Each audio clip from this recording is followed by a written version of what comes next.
Welcome to Ultimate DIY, where you learn to be your own handyman, and today we're going to do a little tree trimming.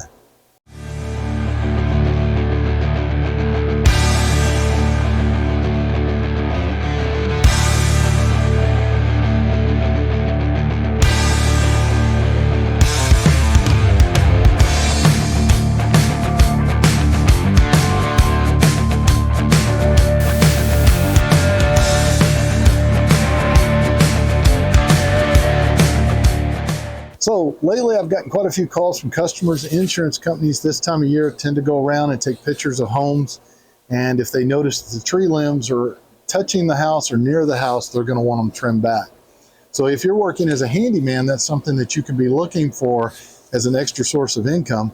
Or if you're a DIYer, it's something that you can learn to do yourself. Now, some of the things that I use my steel chainsaw, but these extension type saws work really great. This one will expand out quite a ways and makes it easy for you to reach up and trim up back those limbs. So it's a fairly simple process. I'll show you kind of how I trim a few of them back, and then what I'm going to do is I will take the chainsaw, cut them into small pieces, put it out on the curb, because here where I'm at, the city will come around if you call them and they'll pick it up for free. Now, if they don't do that where you're at, you're going to have a trailer or something to pick up to a local landfill, something like that. So let's go ahead and do a little tree trimming real quick, and then we'll kind of take a look at how it looks after. So before we actually get into the tree trimming, I'd like to go ahead and give you an idea of what I'm talking about. If you look real closely, these limbs are touching the roof, and these are the things that the insurance company is not going to like. You also can point out to your customers, or if you're a DIYer and this is your home, the problems that you have with this is when wind comes, it rubs these branches across your roof and destroys your roofing material. It also allows animals to get up on top of the roof very easily, because they'll run straight from this tree across those branches and jump right onto your roof. You know, if you look over on this section here, you've got a lot of this growing really close to the house. So I'm going to trim some of this back. Let's go a little further over here so you can get a better idea of what is in this area. So this particular tree here is literally on the roof. So if you look at that, that whole limb needs to be cut back. Most of this isn't too bad. Personally, I don't like limbs or trees directly near the house because of the animals being able to run and jump onto the roof. And depending on the tree that you're dealing with, if you come down here, a lot of these trees are going to have roots that are going to go right underneath the ground and into the house. You know, it's the same thing with bushes. That's why I don't particularly like bushes right up against my house. I like to have a spacing. Matter of fact, I like to plant my bushes more in a pot if possible. But a lot of these trees are really close to the home. And the main part of that is your foundation. So we're going to trim a lot of this. If we look over in here, most of this looks good. You have a little bit over here that we may trim just to get everything away from the home. But you'll walk all the way around the home and you'll check. So like I said, if this is a customer, you can point out the problems and you can save them a situation with their insurance company, animals, roof damage, etc. If this is your home, you can do the same thing, but you can save the money and do it yourself. So now let's go ahead and start cutting back the limbs.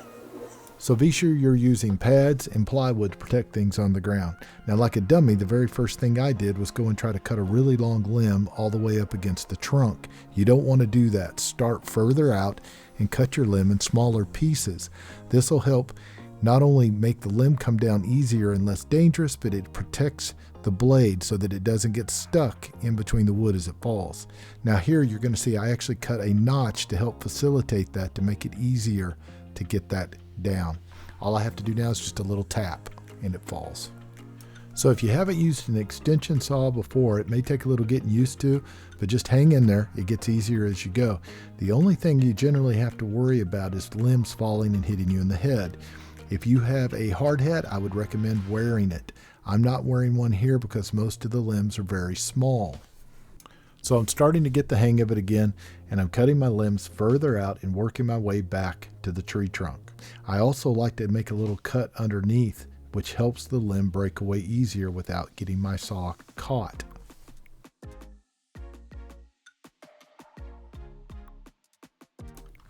So I will leave a link to the saw that I'm using in the description, and I'll also leave a link for some pruning sealer that you can get that'll help protect the tree where you cut all the way back to the trunk.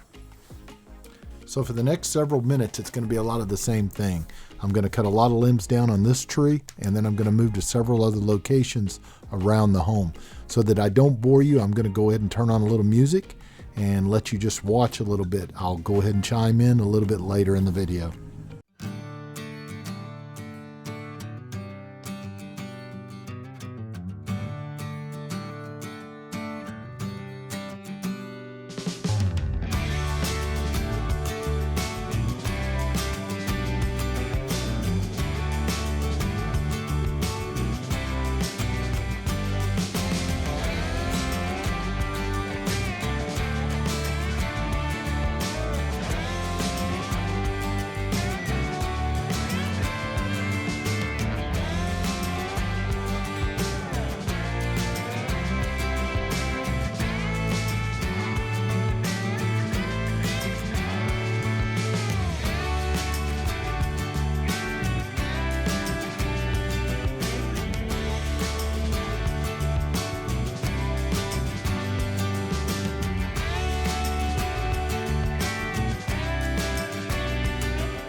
Watchers don't do, and doers don't watch. So let's get to it. Let's get it done. You step it up a notch. We can do it. We can get it done. 'Cause we're doers, and doers don't watch. If I'm anything like you, and I expect as much, we're both more than ready to go from look to touch, and that's the start. 'Cause watchers don't do, and doers don't watch. Let's get to it. Let's get it done. You, let's step it up a notch. We can do it. We can get it done. Don't do, and doers don't watch. Watchers don't do. So let's step it up a notch. We can do it. There you go, guys. The job is complete. The customer's happy. The insurance company's happy. Everybody's happy. But while I was doing this project, I did find one problem, and that problem was the gutters. They were full of mud and they were full of earthworms. Apparently, this customer paid someone a year ago to clean out the gutters, and all they did was use a blower to blow it out. If you're going to clean gutters that haven't been cleaned in a long time, you're probably going to have to get a bag and go up and pull the mud and the dirt out, which is what I'm doing now. But I ended up cleaning the gutters out all the way around the back of the home. The front seemed to be fine because there wasn't any trees or anything up in that area that really caused a lot of leaf issues. So it was mainly all in this back area. So the moral of the story, guys, if you're going to do a job, especially if you're charging someone, make sure you do it correctly. If this is your home, make sure you get all that mud and dirt out, because you're going to cause damage to your soffits if you don't. So I hope you got a little something out of this video, and if you're not a subscriber, please consider subscribing. Be sure you hit that little bell notification so you know about all the upcoming videos as I release them. And leave me a like, leave me a comment. I do appreciate it. So I hope to see you guys on the next one. Thanks for watching.